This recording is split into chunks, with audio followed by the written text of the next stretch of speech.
Hey guys, welcome back to my channel. My name is Melissa Siegel. I'm a professor of migration studies, and this is a channel about all things migration.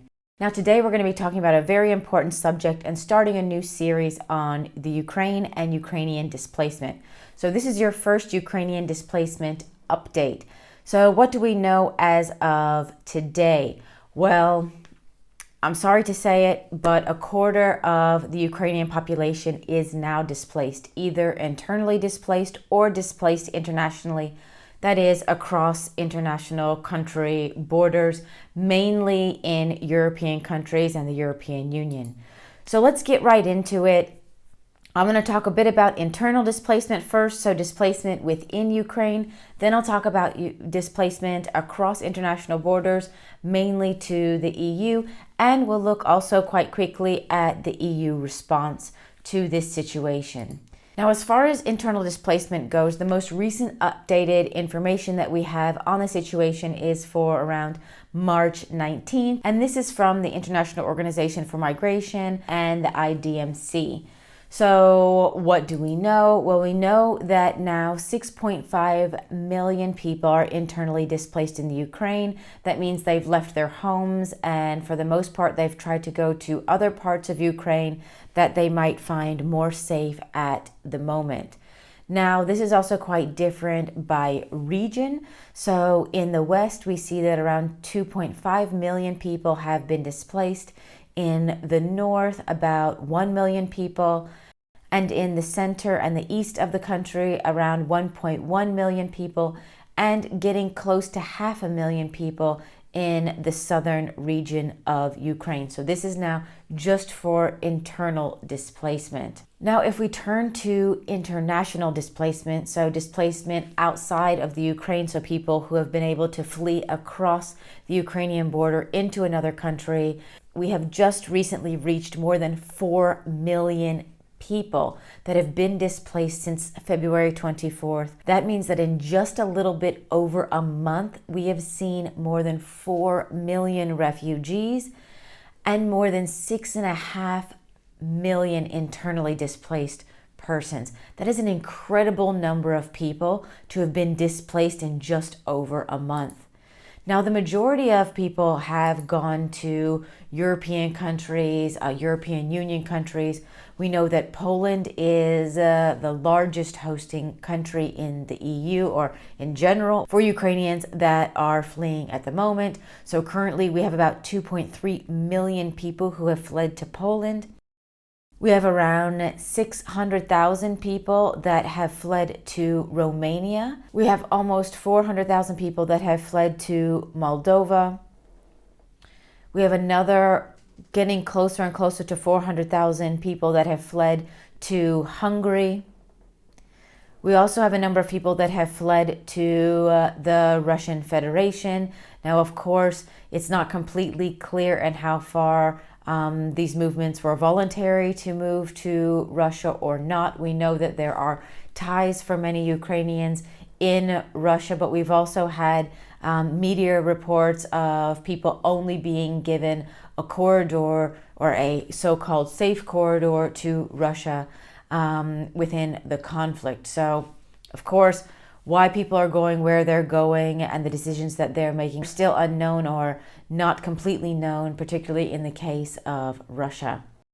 Now to Slovakia, we've seen almost 300,000 people and a much, much smaller number to Belarus. We have close to 11,000 people that have fled to Belarus. Here you can see international displacement, so refugee arrivals over time from the beginning of the conflict in Ukraine. And you can see a spike in early March. There have been still sustained flows across border, but it is getting less over time. Now let's talk about the EU response to these movements, since the majority of displacement across borders is to the EU region. Now, the EU triggered the Temporary Protection Directive. It was adopted unanimously in March. It was adopted unanimously on March 4th. And what does it mean? What does it give? It gives temporary protection to Ukrainians and more, but I'll come back to that. It's an emergency response mechanism which can be applied in cases of mass influx of persons and which aims to provide an immediate and collective protection to displaced persons who are not in a position to return to their country of origin. So what this means is that individuals don't need to have an examination of individual applications, but a group as a whole can get this specific temporary protection status. And this is the first time that the EU has adopted the directive, has triggered the temporary protection directive. We have seen other times, obviously, in EU history when there have been large refugee flows, but this is the first time that this directive has actually been triggered. Now, what's the objective of the directive? Well, the directive is really to take pressure off of the asylum systems of each of the individual governments, particularly when we're quite clear on what the situation is with regard to displacement. And it's also to try to harmonize the rights of displaced persons within the EU. Now, who is eligible here? So all Ukrainian nationals, as well as their family members displaced by the conflict, are eligible. Stateless persons and nationals of other third countries who benefited from international protection or equivalent protection in the Ukraine, as well as their family members, are also eligible. And non-Ukrainian third country nationals are also eligible if they resided regularly in the Ukraine at the start of the conflict and they cannot be safely returned to their countries of origin. So people who are outside of this group can apply themselves for some kind of protection within the EU outside of this directive, or also some kind of migration status. What do people initially get? Well, they get a residence permit that is initially valid until March 4th of 2023, with a 6-month extension possible until March 4th of 2024. So if conditions persist past 2024, the Commission can propose to the Council to extend the temporary protection for up to another year. So what kind of rights and access do people get under this directive? So they get access to the labor market. Basically, they can work immediately. They get access to housing and social welfare assistance. They get access to medical assistance. Children can go to school directly, and they also are allowed access to basic bank accounts immediately.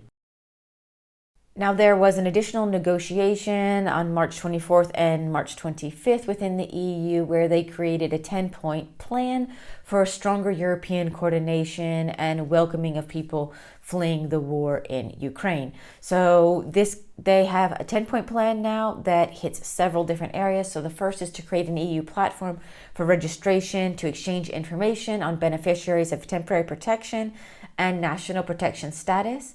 They also have an EU-level coordination approach for transportation and an information hub. They are now mapping the reception capacity and accommodation to match offers of those member states that can provide help to those in need of support and help organize transfers from member states under the most pressure, supported by the Commission's Safe Home initiative.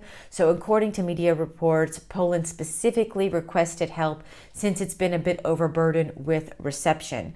And of course, we know that over 2.5 million people have now been received in Poland.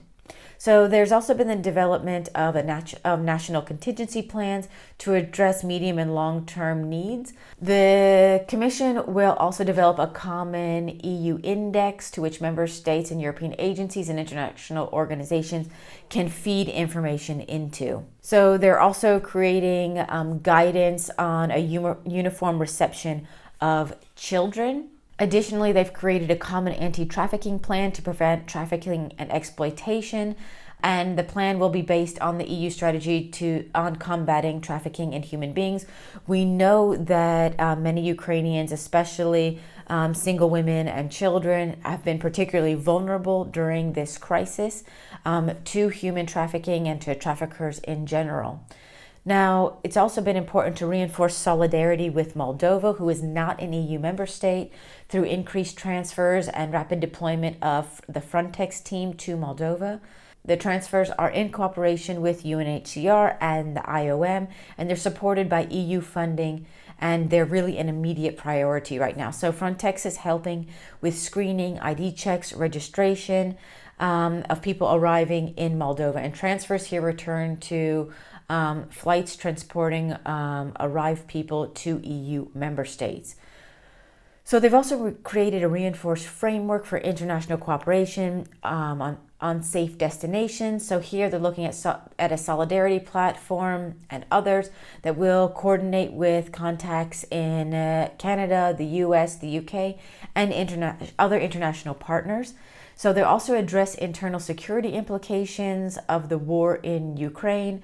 So here we're looking at the European multidisciplinary platform against criminal threats, or this network, and Europol, which will support member states to ensure maximum vigilance against organized crime and trafficking groups, and will ensure the enforcement of EU sanctions against Russian and Belarusian individuals.